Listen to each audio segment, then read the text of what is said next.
So the big question is this: how do most agents who don't have access to the secrets that the top agents in our industry hoard to themselves grow and prosper in today's real estate environment? That's the question. And this video podcast is the answer. I'm Pat Hyben, and welcome to Real Estate Rockstars. Rockstar Nation, thanks so much for listening. Don't forget to stay to the end, where our guests will be offering a free gift. As you know, all of our guests offer a free gift, and all of these gifts can be found on the Agent Success Toolbox. You could find that by going to hybendigital.com/toolbox or simply texting the word toolbox to 444-999. That's toolbox to 444-999. I am going to put today's free gift in today's show notes, but if you want all of them, including gifts from most of our guests that have come on the show, just go to the Agent Success Toolbox.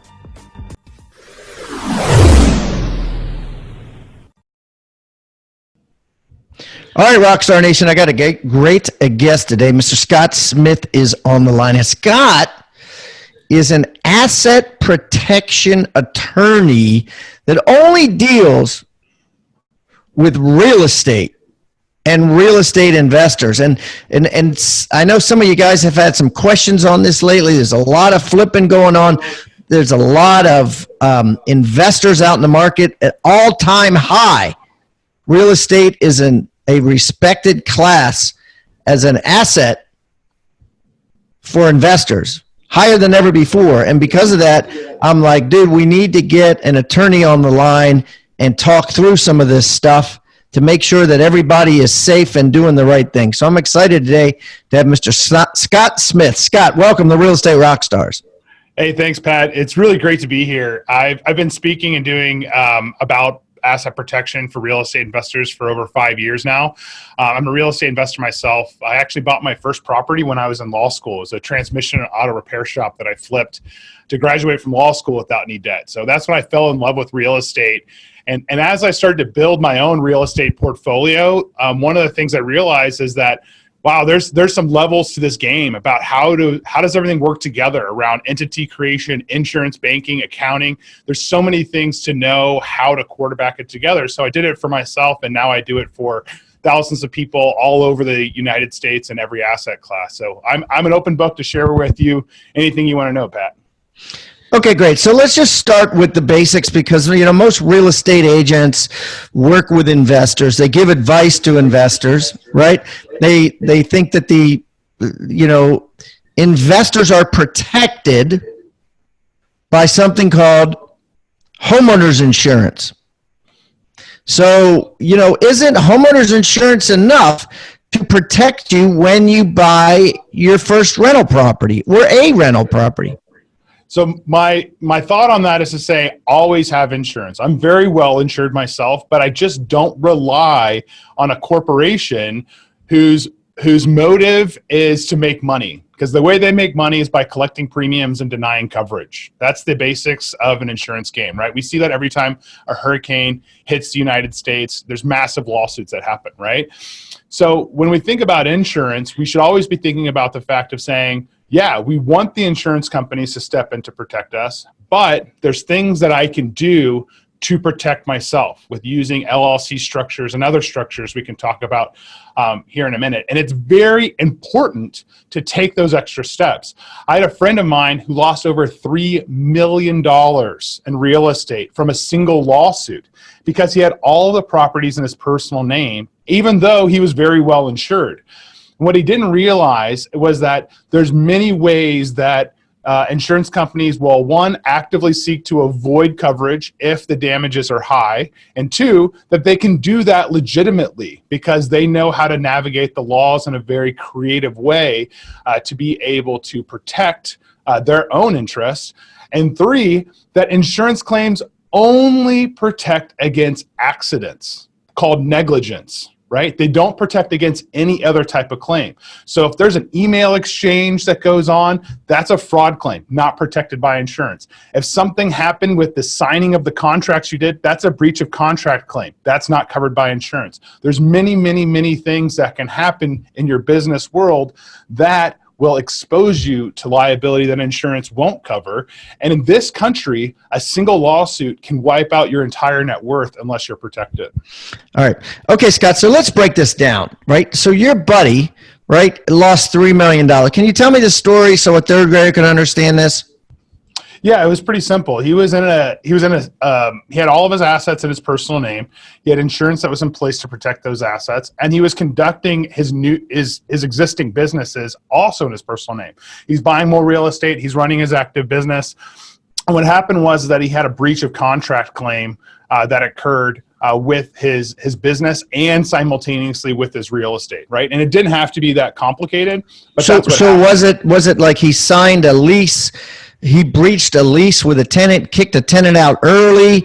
You know what exactly was what happened? Yeah, it was a new deal that he was getting into. So he had signed a contract that said, "Hey, I'm going to go ahead and commit to being able to buy this big asset, he was going to have to put up a lot of money to be able to buy that asset." It ends up being that what he thought the asset buy was going to be actually turned out to not be what he thought it was going to be. And he also said, "Hey, I actually want to back out of this deal because this isn't the deal that I want to get into." I think we've all been in that situation, right? He got buyer's remorse on a deal, let's just say. You get buyer's remorse on a deal, right? The problem is that buyer's remorse on a deal ends up being a lawsuit against you for fraud and for breach of contract. Yeah. Right?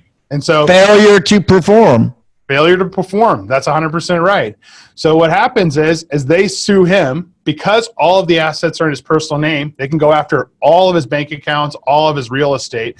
His insurance coverage doesn't cover him because no insurance coverage will cover you for buyer's remorse, breach of contract, and fraud. And the sad part about it, Pat, is that all he would have had to have done is segregate those assets into an LLC, move all of his assets out of his personal name. They could have sued him all day long, and they wouldn't have been able to get to his money. The worst they could have been able to do is hurt his credit score. It would have been so simple to just avoid what happened to be a pretty calamitous event for his life. So, okay, so then let's break that down. So, you buy a house, a lot of the reason why investors buy a house, and your friend probably did this too and put it in their personal name, is because a mortgage company wants a mortgage in your personal name. You try to put it in LLC, there's no income from that LLC generally, or if there is, there's very little. So they're like, well, this LLC doesn't qualify for a mortgage. You need to buy it yourself and personally sign on it because you qualify. So solve that problem for me. Yeah, so the way that you solve that problem, and what you're referring to, if anybody wants to look it up, is specifically what's known as the due on sale clause of a mortgage that says if you buy the asset in your personal name and transfer it, then what they can do is call the note due. It's called accelerating the note, right? So what we do in the asset protection field for real estate investors is we transfer the property to a land trust. It so happens to be because of the St. Germain Act that you can transfer the property from your personal name into a trust, and it doesn't call the note due. It doesn't violate the due on sale clause. Over the last 5 years, we haven't even gotten a letter from any banks for using. So let me strategy. slow this down, because what I've done in the past is I've transferred them to an LLC, but in doing that, I had to pay transfer taxes to the county and the state, which could cost me up to 2% of the value or 2% of the mortgage in order to do that, as if I were selling it to myself. Some counties let me do it one time per property with no fees, but other counties I've had properties in have charged me a 2% transfer tax. And that's going to vary from state to state. So this is a way to do it and avoid transfer tax. It's not really a quick claim deed, or is it? Yes, what it is that you get to, there's a couple of benefits for using a land trust. Number one, you get to avoid the due on sale clause of any of the mortgages. Number two, because it's a transfer to a trust, if you create it through us, it's actually created through a law firm. So it creates anonymity with the property holding. People can't find out looking at the deed records who owns that piece of property. If they ask, it's created by attorney.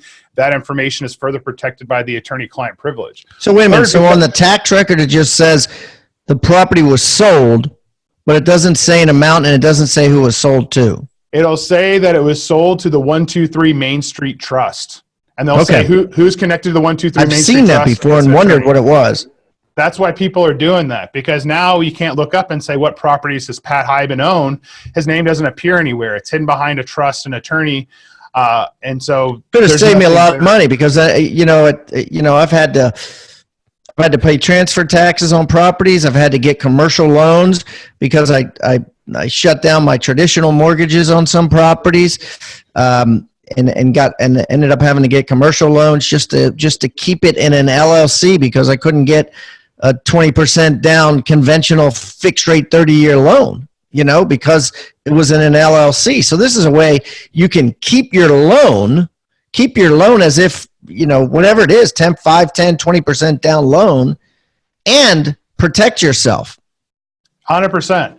And so that's what we actually advise all of our clients to do. All of the initial assets we transfer over into a protected structure using the land trust. Any new properties, they close on them in their personal name so they can get the best possible financing terms, especially for those first 10 properties. And then after they close on the personal name, the next day we file the warranty deed to transfer the property from that ownership into the name of the trust. And filing a warranty deed is actually really important here too, because when you file a warranty deed, you actually preserve the title insurance.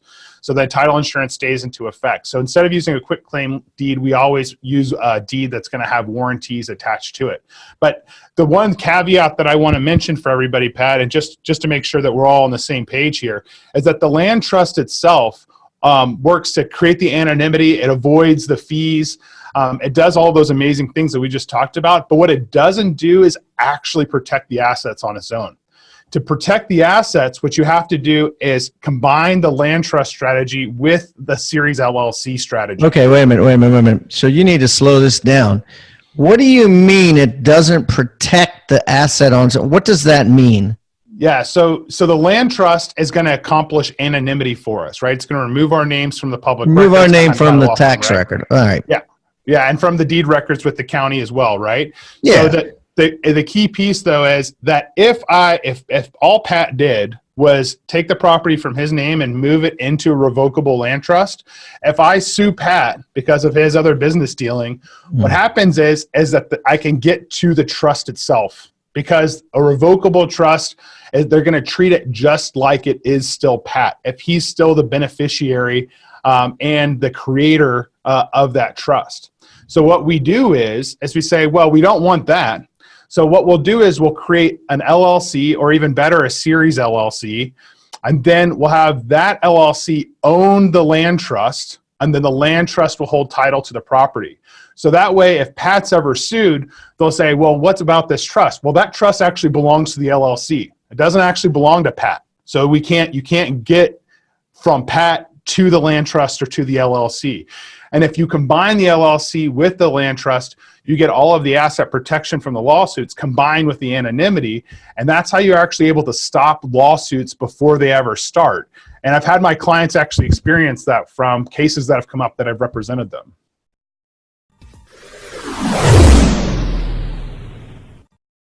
Tribeofmillionaires.com. Guys, write that down. Rockstar Nation got a free special offer for you. Now, I've just written a book, and it's just been published. Co-authored it with David Osborne, who's been on this show multiple times. If you don't know David, he is one of the top execs at Keller Williams Real Estate, was personally mentored for the last 2 decades by Gary Keller himself, and he's in all kinds of businesses. His bio and explanation and everything is in this book.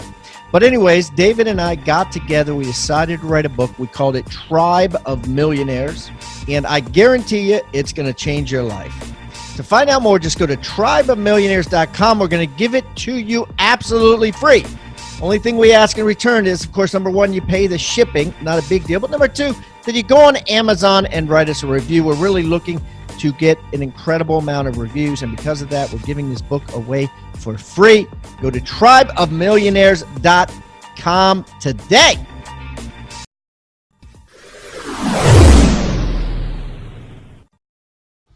Yeah, it's interesting. I mean, really, at the end of the day, what you're trying to make yourself is judgment proof, right? And there's so many things. We're such a litigious society. There's so many things people could come after you. So you got to think, how can I make my wealth as judgment proof as possible? And this is certainly a way. Now, my question is, do you do a different one for every house?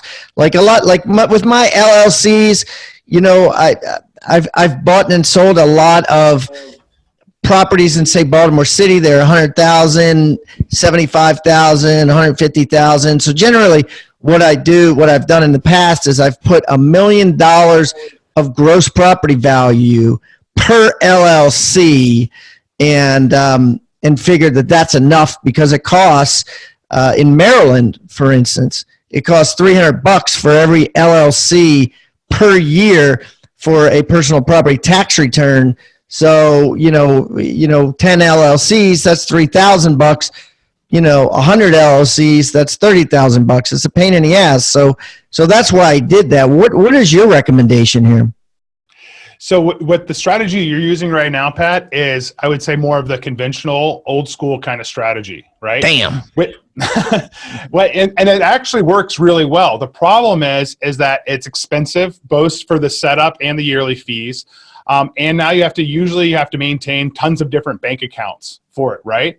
So what I like to use is a series LLC, and you can establish it in, I recommend, one of 4 states, either Delaware, Texas, Nevada, or Wyoming, because that's where you can get a series structure formed. And it also has the best asset protection laws, which is, if you want to look into it, it's called charging order protection. That's the key terms that you want to look for when you're weighing the relative strength of LLCs. So what you can do is you can establish a series LLC in Texas that works very much like a parent-child structure. It has no yearly fees attached with it and no corporate taxes attached to it as well. And it's very strong asset protection. And with this parent company that you file, it can create an unlimited and infinite number of what we call child series. So you have one parent that you file with the state, and you can privately create a child series on your own desktop for free. Now, the child series acts just like an LLC for liability protection. The benefits is that there's no cost to create, and there's no filing required for it, and there's also no yearly costs. So by creating one series LLC, ideally with anonymity so people can't find out that you even own the company, you can create an infinite number of LLCs on your desktop for free. So instead of taking $1 million worth of assets and pushing into one LLC, you can actually compartmentalize every single asset. So if there's ever a problem with one property, they can't go after any of your other properties because they're all compartmentalized. That's awesome. I wish I had known about that, or it may not have existed. I bought the majority of my properties, but it's certainly great to know now, right? So, okay, so what else can we do? What else can we do to make sure, we don't, go from hero to zero once we start investing in real estate? What have you seen that's happened? Like, I know you have lots of stories. What have you seen that's happened other than the other one story you already told us as to what really could happen if we don't do this right? Yeah, I actually represented a client of mine that was using this strategy, using the series LLC structure with the anonymity. But she had properties all over the country. And that's one of the reasons she actually loved using the strategy, is because she could form the Texas LLC and then own properties anywhere in the country. And she'd own all those properties in the land trusts. And so then she had all of the protections of her Texas LLC through the land trust owning a property in another state, but she didn't have to pay to register the LLC in any of those other states, because technically the trust was doing business in that other state, not the Texas LLC. So she saved a ton of money on that. But the lawsuit actually sprung up because She had a flip that she did, and there was some plumbing underneath the house that she had replaced. And there was an email exchange between her and the buyer regarding what plumbing underneath the house was replaced, or was it all the plumbing in the house that was replaced? It was a pretty confusing email chain. Come to find out that 6 months after the sell, the buyer had a leak in the upstairs plumbing. They were on vacation. It ended up being $75,000 in damages. Oh. So, yeah, I mean, it was a monster of a deal. So what do you think they said? They said, you defrauded us. Yeah, you right. told us all the plumbing in the house was replaced. And she's like, no, I didn't. I only said the plumbing underneath the house was replaced. This is how easy it is to be able to have huge lawsuits. And she has a valid claim that could go all the way to a jury, and then 12 strangers are making a decision about your financial future at that point, right? It gets really, really crazy very quickly and very expensive for the attorney fees. Most trials cost between $30,000 to $50,000 or more in attorney's fees by the time they're done. So avoiding trial is a huge, huge benefit. And the reality situation, though, after the opposing counsel talked with me and I said, hey, this is where we have things lined up. There's no other assets you're going to be able to go over. By the way, when you sold that property to us, we actually pulled all of the cash out of that child series, so it doesn't have any assets anymore. You're suing a vacuous entity. There's nothing there left to go after. And it ended up at the end of the day. There were other properties, right? But there just wasn't a bank account with cash in it. Yeah, well, there's other But even if there was, it shouldn't matter, right? Well, yeah, there's other properties, but they're all compartmentalized. And Yeah, but even if I had a bank account in the trust, right? Let's say I had $1 million in there. Isn't that irrelevant? So what they can do is when they file the lawsuit, right? They tried to sue her personally, but we got that immediately washed away and kicked out because she did everything through her shell operating company. So that was a key piece to it. Then the secondary part of their claim was say, hey, we're going to sue who the previous owner of the house, which was the land trust and child series. But from that, it only owned that one asset. So after it sold that asset, it doesn't own anything anymore. It just had cash that came into it, and all that cash was removed well before the lawsuit started. So there's literally nothing there to go after. So that's how you're able to stop the lawsuits, because they couldn't find out what other assets her Series LLC had because they were all held anonymously. They knew that there was they also knew that it was compartmentalized inside of a series, so that they would have to fight through really, really strong laws that protect business owners to be able to go through it. And they said, so what happened? They dropped the lawsuit completely. They said it's not, because the reason that lawsuits happen is nobody there to get money from. They're going to get paid. Yeah, right. If the risk of spending tons of cash doesn't guarantee you a return, most attorneys won't take the case because they have staff to pay, they have businesses they're running, right? So the more risky you can make it for them by hiding things, putting up strong walls of liability shields, the more of it looks like you're not a good target for them to come after, because the probability of success and how much you're going to get is so low that they just don't go forward with the case at all. So this is interesting, and it reminds me of a story of something that happened that I'm aware of, and I'm just wondering what your opinion is, if you even have an opinion on this. But it's important to talk about because this audience is real estate agents, right? So there was a house flipper I know who is also a real estate agent, and they bought a house to flip. And it had a flooding problem in the back when it rained, and they knew about it.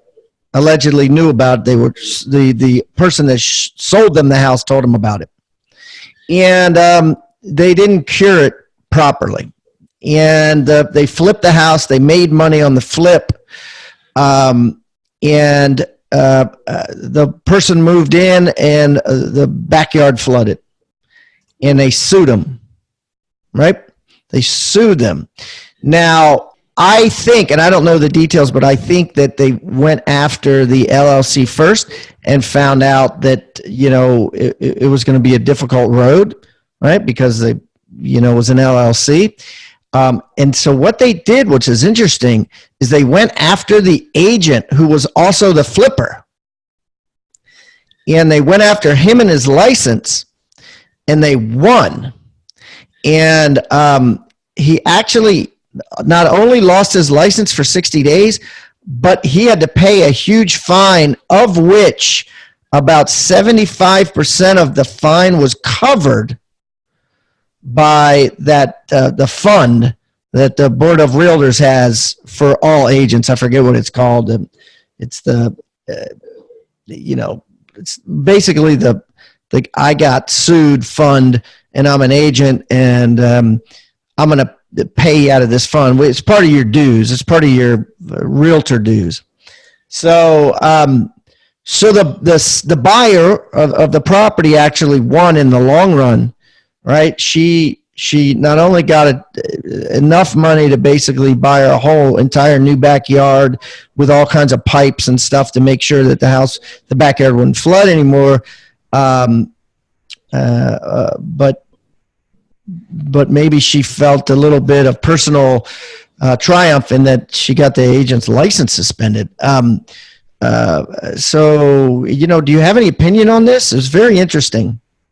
Yeah, no, I mean, I think these types of situations can happen, right? Especially with real estate. Real estate's one of the most litigated sectors that we have in the United States. And then if you look over a 25-year period as a real estate investor, there's over a 90% chance you're going to be involved in a major lawsuit. So the numbers don't lie about how frequently this stuff happens. They don't happen to you all the time, but if you're in this game long enough, you're going to end up on the wrong side of it. Then the question becomes is how well prepared you are for it. I believe in being really well prepared. And the first thing I do to be really well prepared, whether I'm an agent, just anybody, I believe in every single person in the United States shouldn't own anything. They should have an LLC that owns all of their stuff. And then separately, what they should do is have an operating company, which is an LLC that doesn't own anything, but they do all of their business transactions through it. And the reason why, whether you're a real estate agent, whether you're a real estate investor, whoever would be, when you operate through an entity, an LLC that doesn't own any assets, it gives you that extra layer of protection that you're not personally signing contracts. You're not the one personally representing any of the conditions of the property, that it's only the LLC in that company is the one that making those representations and also the one entering into those contracts.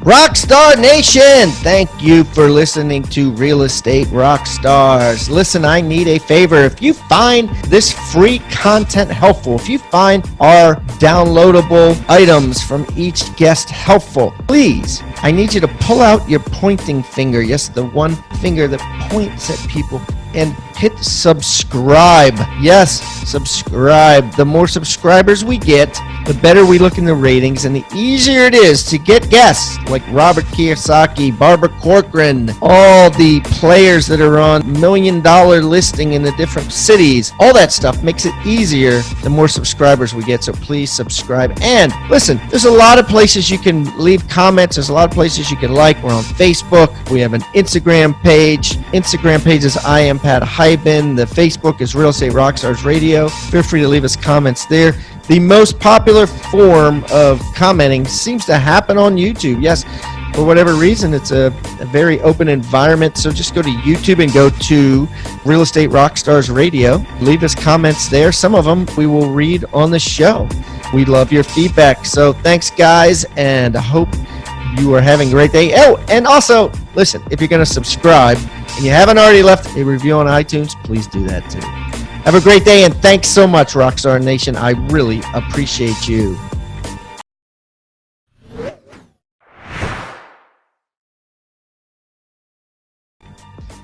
Hey, Real Estate Rockstars, this is Pat Hyben, and before we jump back into today's content, I want to tell you about an extraordinary offer from an extraordinary company.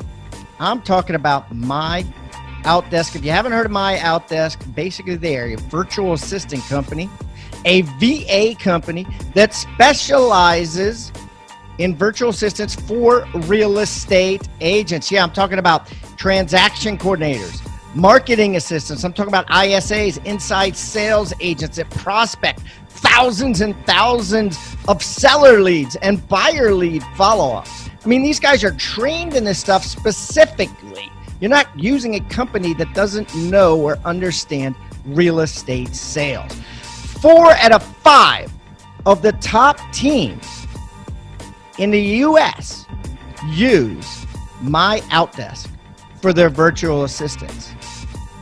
And because I know the owner, Daniel Ramsey, I've known him for over a decade, and I know how awesome and incredible this company is and how it saves agents thousands and thousands of dollars every single week and makes them thousands and thousands of more every single week, we're going to give you a $400 coupon off of your first month of a virtual assistant and give you a free book entitled Scaling Your Business with Virtual Professionals. So you can read it and look into it before you decide anything.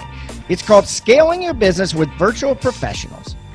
And you can get it real easy. All you got to do is text the word HIBAN, H-I-B-A-N, to 31996. That's H-I-B-A-N to 31996. And download your free book, Scaling Your Business with Virtual Professionals. And don't forget to mention also that you get a $400 discount, which will give you a coupon for that when you download the book. Thank you guys, and I hope you enjoy and make a ton of money using my Outdesk.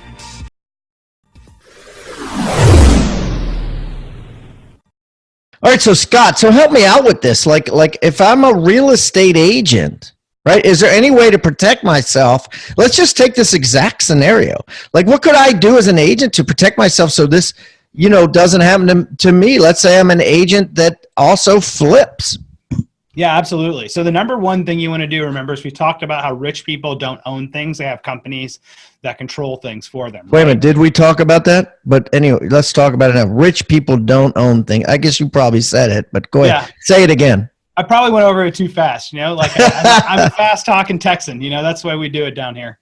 And so the way it works is that the rich people don't own things. They have LLCs that own things for them, right? Got it. So I think everybody should follow the same strategy. They should have one company that holds all of their assets, a completely separate company that does all of the operations that by design doesn't own any assets. And this should be true whether you're a real estate investor or a real estate agent. And the reason why is because if that agent had an LLC that he was acting through, then it's an additional barrier from anybody suing him successfully or suing the brokerage successfully. Can it protect you? Absolutely. 100% of the time guaranteed? Absolutely not.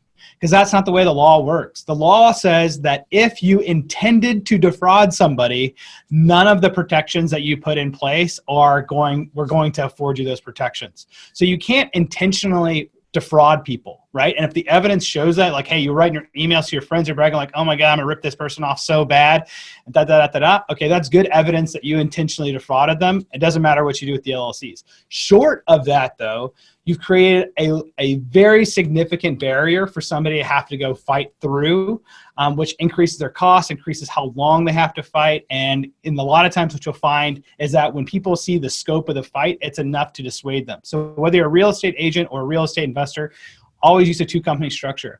One company that holds all of your assets, another one that you do all of your operations and business and contracts through, and you want to keep the minimal amount of assets or cash in your bank accounts in your personal name, just the amount that you need to live on. Everything else should be protected.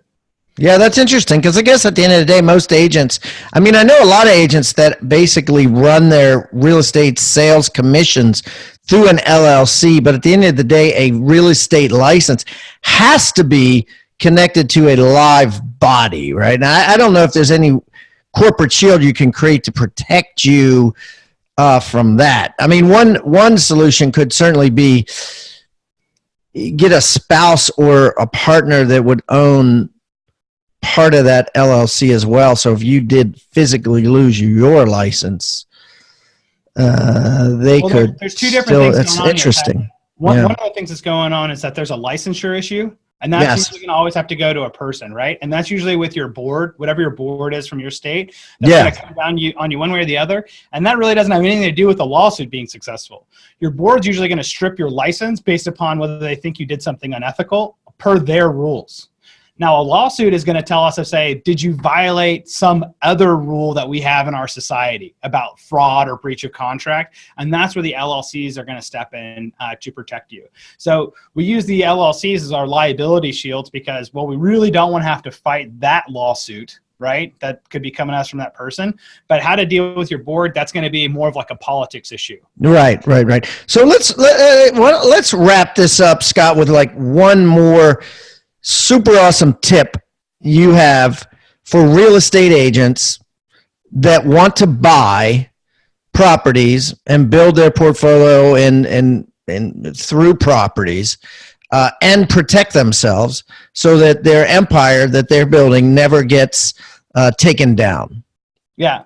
So I'll lay out here that this is the best strategy that I've ever seen people start with, right? Now we help people that are just starting out in real estate all the way up to about 25 million in net worth. That's our sweet spot for what we do. And a lot of that has to do with how tax structures work more than anything else. But let's say that you're underneath that $5 million to $10 million of net worth piece. That's where you would start looking at, say, hey, let me look at these series LLC structures because I have 2+ assets. But if I'm just getting going, the quick and dirty, easiest way to get started is, number one, we start with the 2-company structure. One LLC that's going to hold your assets, a separate LLC that you run your operations through.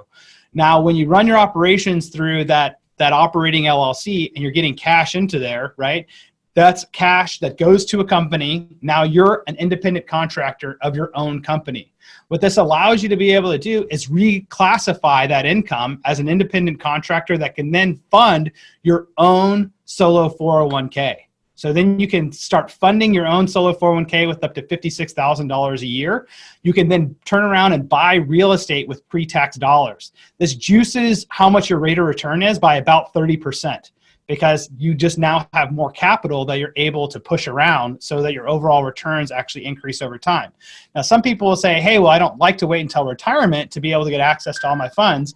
Well, the truth is that you don't have to, because you can loan yourself up to half of the value of your solo 401k to be able to use to pay your bills, to do whatever else you want to do. And there's actually no restriction if me and Pat want to loan each other money out of our solo 401ks. So you could actually bleed your entire solo 401k dry with pre-tax dollars by loaning money to you and a friend. So just that one strategy alone. Protect all of my assets that I have personally inside of an asset holding company. Set up an operating company with its own solo 401k that I fund with up to $56,000 a year. I either invest that money by buying real estate and being able to make 30% more in my returns, or if I need the cash, I can loan the money to myself out of my solo 401k to some extent, or to a complete extent if I have a financial friend that we can mutually loan each other the funds. Dude, love it. Love it. Great stuff. Let's talk about your free gift. Yeah, so the greatest thing that we have right now that everybody seems to love, and we actually created this with the Bigger Pockets podcast number 109 that I was on, it's the top 10 things you need to do to protect your assets. Top 10 things you need to do to protect your, every real estate agent should have this. Every investor should have this. Absolutely. It really is the top 10 things you need to do to protect your assets are the most advanced strategies. So it's going to go over the 2-company structure that we know every day, the series LLC, the use of the anonymous trust, and it's even going to go into some of the more advanced strategies that you can use, such as equity stripping, for example. A lot of people don't know that you can actually create your own private mortgage company and put bona fide real mortgages on your own property. So that way, if it's ever sued, you have to pay the money back to your own mortgage company before anybody gets it. So this is really great for people that otherwise would say, hey, I want to own this property cash, right? Well, yeah, you can, and you can have all of the protections that are in place too from LLCs and other strategies we have there. So if you download the top 10 things that you need to do to protect your assets as part of the free gift, or from the royallegalsolutions.com website, that's going to be able to give you the playbook of here's the most advanced stuff all the big boys are using. That's awesome, guys. So, Scott, listen, guys, what I'm going to do, so I'm going to put this on hibandigital.com / and I think rather than saying Scott Royal Smith, which is his full name, just put Royal. So, guys, all you got to do is go to hibandigital.com / Royal, ROYAL, hibandigital.com / Royal, and all of Scott's information is going to be there if you want to reach out to him and say thank you for coming on and sharing all this. His free gift is going to be on there. All his social media links are going to be on there. And, of course, I'll always put it in the Agent Success Toolbox, which can be found on hibandigital.com / Toolbox, or just texting the word Toolbox to 444-999. Scott, this has been a blast. I really appreciate you coming on and digging deep into this very complicated yet very important information and protecting agents and protecting agents that invest. Yeah, Pat, it's really just a pleasure to be here. And I want to do something actually extra special for your guests today, for everybody that stuck around for the whole podcast. And what I'm going to be willing to do for that is actually give everybody a free LLC if they sign up for our basic $49 membership. So it's actually going to be a free anonymous LLC. And we typically charge $1,500 for these. But what I want to do is just be able to have something to say, hey, we're going to give you something amazing. We're going to show you what it's like to work with a top tier law firm that specializes in how you do business, how do you protect your assets, and what it's like to really have a full team behind you.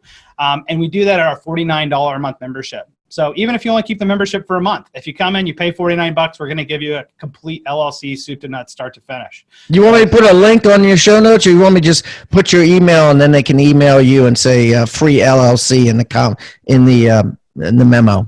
Yeah, let's put it on the show notes. And if anybody wants to email me, it's Scott, SCOTT at Royal Legal Solutions. I'll hook you up, but we'll get a link in the show notes. Yeah, great. Good stuff, Scott. I really appreciate you coming on today. Thank you so much. And if ever in Austin, which I'm sure I will be in the near future, I'll look you up and we can get together and break some bread. That's what I'm talking about. Little bread, little wine, little cheese. We'll call it a day. Indeed.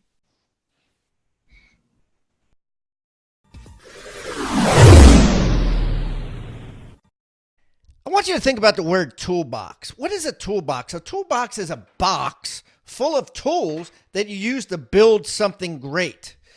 At Real Estate Rockstars, we've created our own free toolbox. So everybody that comes on the show as a guest brings a tool with them, and we plow them all into this toolbox, and we give it away for our viewing audience to basically use as they wish.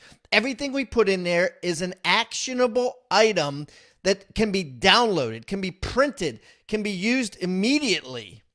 And we got things like scripts and dialogues, checklists for teams, checklists to keep agents accountable, referral forms that are filled out at settlement to get referrals by your buyers and sellers.